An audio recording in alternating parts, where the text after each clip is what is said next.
Welcome back. Brian Sack, guest hosting for SE Cupp, and with me now for a little interview, a little chat time, Isaac Lidsky. Hi, Brian. Hi, Isaac. How are you? I'm doing very well, thank you. Isaac, you depress me. I get that all the time. Yeah. I'm going to tell you why Isaac depresses me. Isaac has a resume that when I look at it, it makes me feel sad and underaccomplished. You get that a lot? No. No? No. Really? Nobody says that? They're just not speaking. They're not talking out loud. Because when I see this thing and I say, wow, where did I go wrong? What have I done?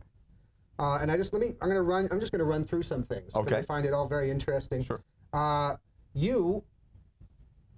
guess your father came from Cuba. Correct. Correct? Both my parents. Great place to be from, right? Mm-hmm. So got out of Cuba when? Before or after it became paradise? Right around. Right around. So, Yep. okay, good timing. Exactly. So he gets out of Cuba, has to go to Miami, because where else would you go? Everybody goes to Miami. Pretty much. Okay, so you grow up in Miami, then you wind up over in Los Angeles. Correct. In Los Angeles, doing television commercials, things like that? Well, commercials were growing up in Miami. LA, I moved out there to do a sitcom for NBC. Okay, which turned out to be what? Saved by the Bell. Correct. That's the Saved. And so how old are you now? 13 years old then? I turned 14 while I was working on the show. Okay, so you're a teenager, you're on a sitcom, that's a popular sitcom. Was that the greatest thing in the world ever, of all time? It was pretty neat. I enjoyed it. Because Yeah. puberty pretty much setting in right at that time. A little awkward, Girls you know. maybe falling in love with you every 5 seconds. 6.5. Okay. So I'm already jealous just by that. We haven't even gotten to 15 years old, so I'm already upset at you about the whole teen stardom thing. All right, now, and then you get diagnosed around that time with retinitis pigmentosa. Correct. Which is why don't you explain that? RP is one of a family of diseases, retinal degenerative diseases, that lead to sort of slow vision loss, progressive vision loss over time, and ultimately blindness. So gradually your vision kind of moves in close, and you Yeah, exactly. Okay. So my vision sort of faded from age 13 to 25-ish. That's right. By 25 you were completely blind. Pretty much. Okay. So as your vision's fading, you leave California and you go to Cambridge, Massachusetts, to Harvard, right? Correct. Right, Harvard. Okay. So you go to Harvard. Why not study applied mathematics and computer science? That's what I thought. Wow. So how old were you then? 16. 16. Tired of all the girls from the sitcom throwing themselves out. So I'm going to study mathematics and computer science at Harvard. Fine. Oh, and I want to graduate with honors too. Right? Is that true? You graduated with honors from Harvard? If you're going to study, you might as well. Might as well. Right. Why not? Right. Okay. Now you're going blind at this time, right? Correct. You're losing it, but you're not. Okay, take a break. You start a company with some friends, stuff like that, right? Yes. Get that kicking. You know what? I want to go back to school. Let me go back to Harvard Law. Right? That's sort of how I thought about it. Okay, yes. now, don't we all? So you go to Harvard Law, and then why not graduate magna cum laude, right? Which is what, highest distinction, yes? Second highest. Oh, I'm so sorry. Summa cum laude is the highest, right? Correct, but it only happens once every 10 or 12 years. I can't believe you missed it. I know. Oh, a little Crushed. All right, I'm going to put a smiley face next to that. Totally. And then, of course, you're the first student named a fellow of the Berkman Center for Internet and Society at Harvard Law. Correct. What does that mean? I'm not sure, to be honest with you. I'm still working on it. No, the Berkman Center is an incredible research institution, and they sort of were the first to take a hard look at how new technologies would sort of push the bounds of the law. And you were the first student named a fellow. Why not? And then after that, maybe I'll edit Harvard Review. The Law Review, sorry. Correct.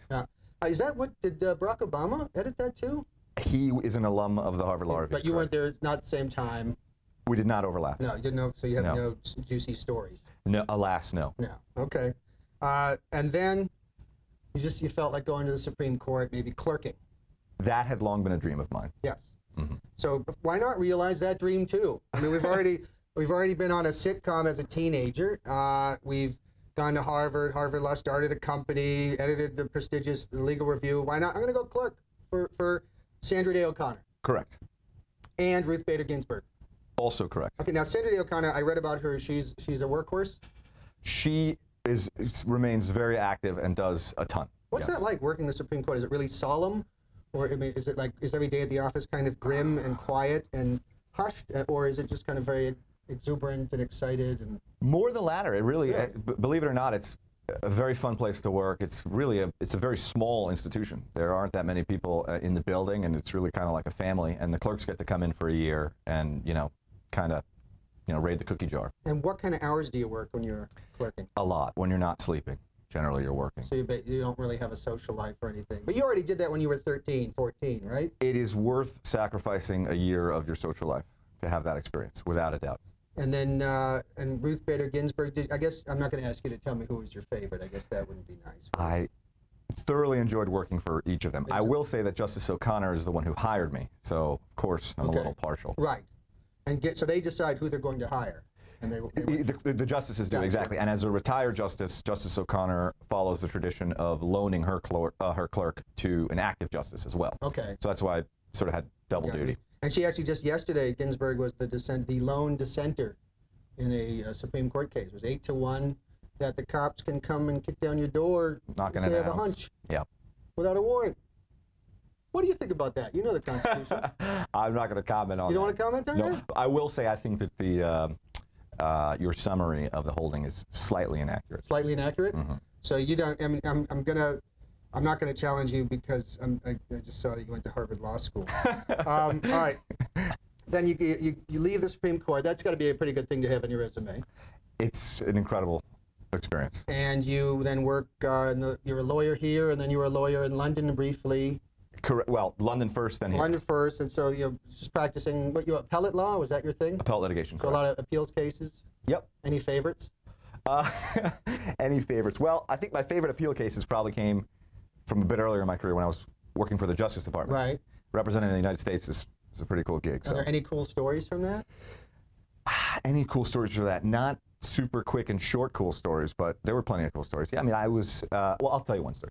I was a year out of law school, and, blind guy with a cane, and I flew out to California to argue a case. On the other side of the aisle were several huge law firms, a ton of lawyers, big boxes, and on my side at the counsel table was literally just me. Right. It's a little nervous. It was like my second or third argument, so it's early in my career. Anyway, as I'm walking towards the table, I overhear one of the lawyers say to another, "Looks like the Justice Department sent a high school student to argue this one." Wow. So that was. And how did that case end? We won. Yeah.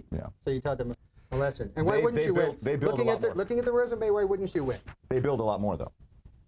They did? For their time. Okay, they you're working paid. for free, right? Well, pretty much. Wow. Now, you started a charity called Hope for Vision. That's correct. And that is to fight retinitis pigmentosa or the blinding diseases? Correctly. There are other ones. Correct. Retinal degenerative diseases, exactly. So all of them. And what I saw here, which is nice, is that 98% of the money you make actually goes to research. Yeah, that's correct. Because I've seen, there's another charity on the sidewalk that I walk by every day called Children International. Okay. And they keep hitting me up for money, and I did some research on them, and then the guy pays himself $400,000 a year. No, sorry, $423,000 a year to be head of that charity.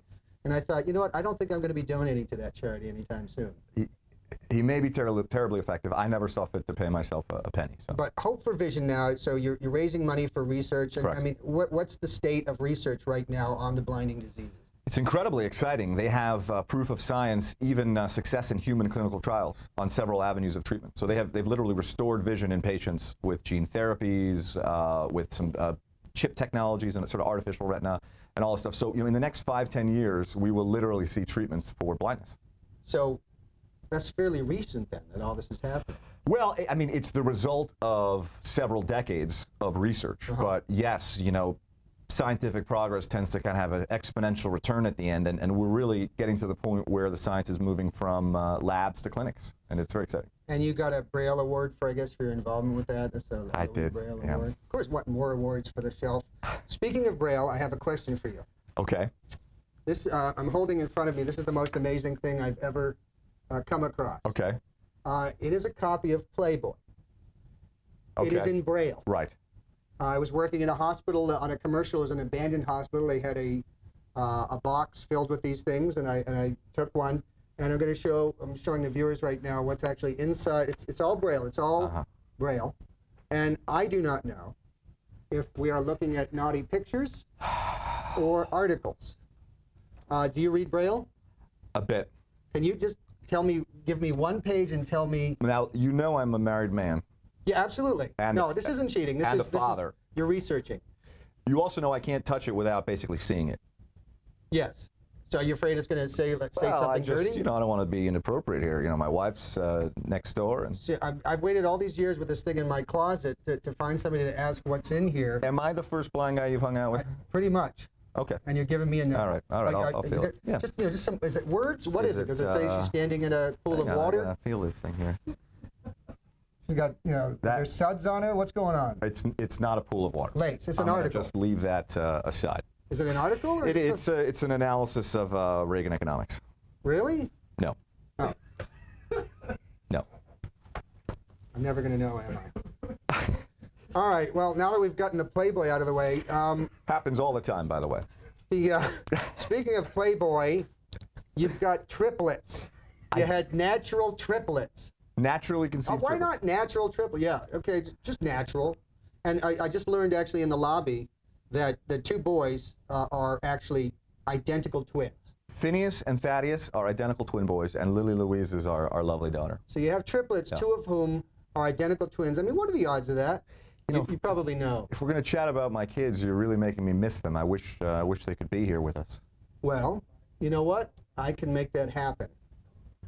It just so happens that when I snap my fingers, babes appear. That was amazing. Hey guys, where's my daughter? I got her. You have Lily? Yep, right here. She's was- eating my notes. So these are triplets. These are triplets. These are the two boys. We've got Correct. Thaddeus and Phineas. and Phineas. Correct. And they are identical twins. Identical twin boys. Mhm. And this one is Good boy. Lily Louise. Lily Louise. Lily Louise, and she's just Not- the triplet girl. She's not an identical twin. But Correct. what are the odds of this happening? This exact configuration, Yes. call it roughly 1 in 20,000, 1 in 30,000. Really? Okay. So you should go buy scratch tickets now. Yeah. Yeah, because you got some interesting luck.